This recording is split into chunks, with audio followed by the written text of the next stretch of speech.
Earth is not supposed to work like this. There are places where rivers boil with no volcano. Rocks move by themselves. Entire ecosystems survive without sunlight. Scientists have spent decades trying to explain them. Some finally were. Others still haven't. These are 10 places on Earth that shouldn't exist. Stay until number 1, because it's the one place that still leaves scientists questioning how our planet really works. Number 10. In a dried-out lakebed in Death Valley called Racetrack, Playa, there are rocks, some weighing as much as 700 pounds, that crawl across the ground on their own. They leave long trails carved into the dirt behind them, some stretching nearly 1,500 feet. But no one ever saw them move. For decades, since the early 1900s, they just changed position. People blamed hurricane-force winds, magnetic fields, even aliens. The truth took until 2014 to catch on camera. On freezing nights, a shallow pool forms and skins over with a pane of ice just a few millimeters thin. In the morning sun, it cracks into huge floating panels, and a breeze barely strong enough to feel pushes those sheets, which shove the rocks along like a slow-motion glacier. The rocks weren't haunted. They were sailing on ice, but you'd swear you were watching magic. Number 9. In 1986, Romanian workers scouting a spot for a power plant drilled into the ground near the Black Sea and punched into a world that had been sealed off for 5.5 million years. Movile Cave was cut off before early humans even existed. Its air is a poison, heavy with hydrogen sulfide and carbon dioxide. So starved of oxygen, a human can only last a few hours. It smells like rotten eggs and burnt rubber, and it is absolutely teeming with life.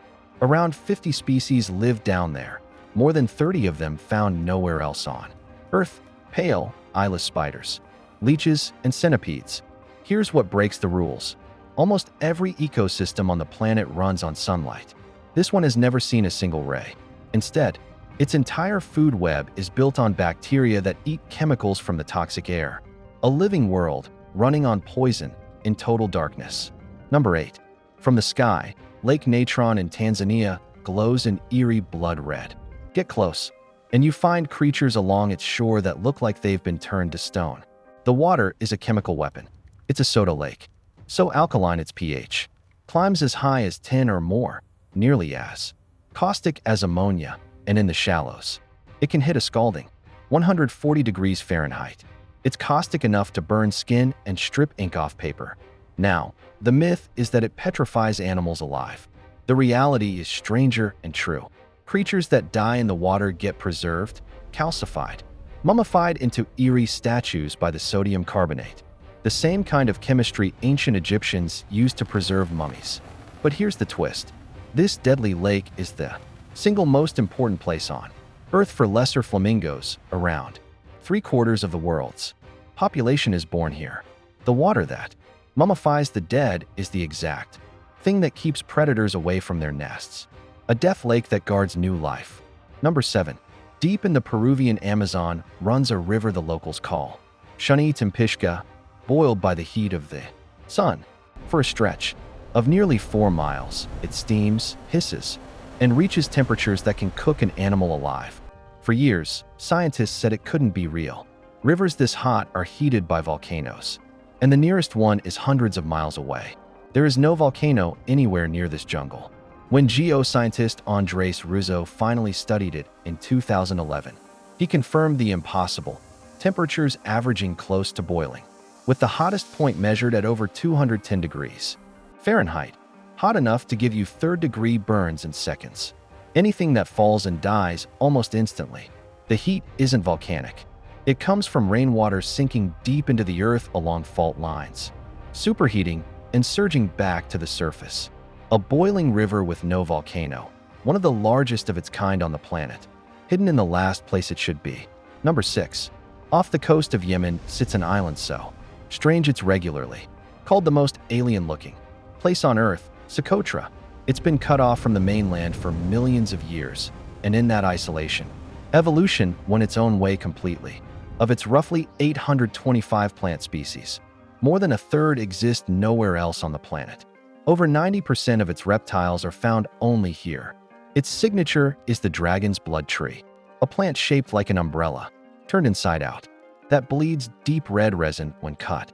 There are trees that look like giant swollen bottles. Nothing here looks like it belongs to our world. Socotra is a glimpse of what happens when a piece of Earth is left alone long enough. It didn't become alien. It just stopped following everyone else's rules. Number 5. Nearly 1,000 feet under a mountain in Naica, Mexico, miners drilling in the year 2000 broke into a chamber that looked like the lair of a god. Inside were crystals the size of tree trunks, beams of transparent selenite up to 36 feet long, some weighing as much as 55 tons. They are among the largest natural crystals ever found on Earth. But this cave is a death trap. The air sits around 122 to 136 degrees Fahrenheit, with humidity near 100%. Stay too long, and water literally condenses inside your lungs. Without a cooling suit, it can kill you in minutes. Those conditions are exactly why the crystals exist. For hundreds of thousands of years, mineral-rich water sat in perfect, undisturbed heat, letting the crystals grow at the slowest rate ever measured, atom by atom, across 1 million years. A cathedral of glass that could only be built by a place too hostile for anyone to enter. Number 4. In one of the coldest, most lifeless corners of Antarctica, a glacier is bleeding.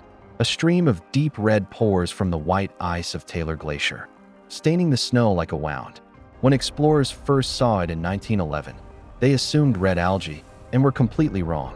The truth, trapped beneath the glacier, is a pocket of ancient salt water, sealed away for more than 1.5 million years. It's so salty it can't freeze. When it finally seeps out and hits the air, the iron in it instantly rusts, turning the water blood red. And down in that sealed brine, cut off from sunlight and oxygen for over 1 million years, scientists found something alive. An entire community of microbes surviving on iron and sulfur chemistry alone. Life that has never seen the sun, still hanging on in the dark under the ice. Number 3. On the border of Venezuela, Brazil, and Guyana, a mountain rises straight out of the jungle like a table built for giants. Its flat top ringed by clouds, its sides sheer cliffs dropping as far as 3,000 feet. This is Mount Roraima, and its sandstone is almost unimaginably old, up to 2 billion years. Among the oldest exposed rock on the planet, its summit has been marooned in the sky, cut off from the world below, for tens of millions of years. Up on that plateau, life evolved in isolation. Around 1/3 of its plants exist nowhere else, including carnivorous pitcher plants that eat insects to survive the barren rock. There's a tiny black toad that can't swim or hop, so it escapes danger by curling into a ball and bouncing off cliffs. It was so otherworldly it inspired the classic novel, The Lost World, a plateau where the past never ended. And the astonishing part is that it's real. Number 2. In the Danakil Depression of Ethiopia, you can stand in one of the hottest places humans have ever lived and watch the planet rip itself in half. This is where 3 tectonic plates are slowly pulling apart, dragging the land more than 100 meters below sea level. Average temperatures hover around 94 degrees Fahrenheit and climb past 120. And at its heart, the Dalal field bubbles with pools in impossible neon yellows and greens. Those pools aren't just beautiful, they're violently acidic, with a pH near 0, saturated with salt, and boiling hot. It's about as close to a vision of another world as Earth offers, which is exactly why NASA studies it as a stand-in for Mars. And even here, in acid, salt, and heat that should sterilize everything, scientists have found tiny life forms clinging on. A place so hostile it's used to imagine alien worlds, right here on our own. Number 1. In the middle of the Sahara Desert, there is a giant eye staring up at space. It's called the Richat structure, the Eye of the Sahara, and it's a near-perfect set of concentric rings, about 25 miles across. It's so enormous that early astronauts used it as a landmark from orbit, because from the ground, you can barely tell it's there. When it was first spotted, everyone assumed a meteor had punched it into the Earth, but there's no impact crater, no shattered rock signature. So what carved a perfect bullseye into the desert? The leading answer: it's a giant dome of rock, pushed up from below, then sculpted over more than 100 million years by erosion, peeling back its layers one ring at a time. It's real geology, but the sheer, staring symmetry of it is so uncanny. that some have even claimed it's the lost city of Atlantis. That last idea isn't science, but it survives for a reason. Because when you look at the eye of the Sahara, some part of your brain refuses to believe nature did this alone. And that's the thread running through all 10 of these places. They're not supernatural. They're not alien. They're Earth, following rules so strange. We're still struggling to write them down. The planet isn't finished surprising us. It's just waiting for us to look in the right place. Subscribe to Earth Mysteries. The planet is stranger than you think.